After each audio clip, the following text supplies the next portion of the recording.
Okay, so a quick test here with the Shure SM7B. So I'm going to do three things: test it with no filter on, the standard like thin filter, and then the thicker filter. And the reason why I'm doing this is because I've altered a couple of things in the room. Lights are going to get moved around and stuff, although there's no lighting on at the moment. It's just sunlight coming through here and one side light on. This is not an exposure or picture test. It's literally just an audio test. And I'm just thinking, whilst I'm messing things around, I might as well reposition the mic again, see what I can do about getting it like in shot cleanly where it doesn't obscure my face and doesn't come in from the side. Obviously you want to get as close as you can to these things, otherwise you're gaining too much in post, and that can be problematic. Anyways, what I'm going to do is just flash through this and explain a few things as I'm going along. So far hopefully there's been no popping as well. So PPP, plosive, plosive, PPP, plosive, plosive. I'm not going to start getting right on top of the mic and like doing things that I would not be doing in this position. So I'm only going to be testing things in relation to this position. Now let me put the thin filter on. All right, so this is the thin filter, or the one that you would mostly see on a 7B. Now hopefully this hasn't kind of taken too much away tonally from when there's no filter on, and hopefully if there was any plosiving going on, it isn't now with this filter on.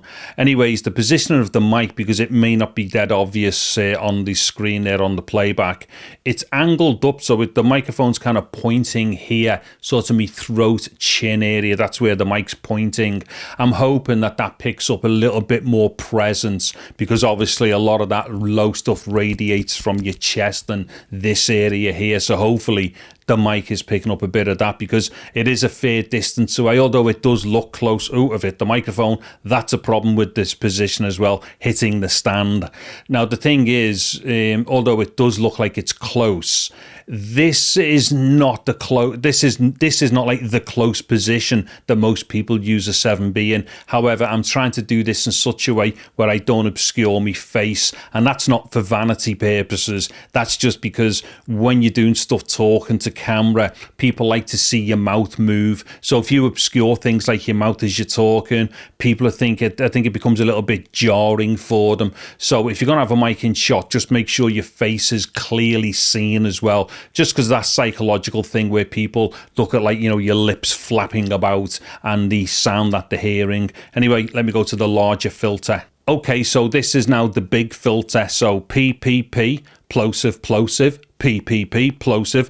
Hopefully once again there hasn't been too much of a tonal change, but between these three positions I'll get to know what's going on. Anyway, it's saying 0 minutes here on the camera, so I'm going to end this, because this will definitely have been enough on the third take for me to have gotten that initial idea. If I've played this out to anyone, let me know in the comments what you've thought, if anything sounded better than anything else, or if it's all just indifferent. Anyway, I'm going to get off, because this is definitely going to finish on its own if I don't re-up and go. I'm David Harry. Thank you very much for watching this video. Take care and goodbye now.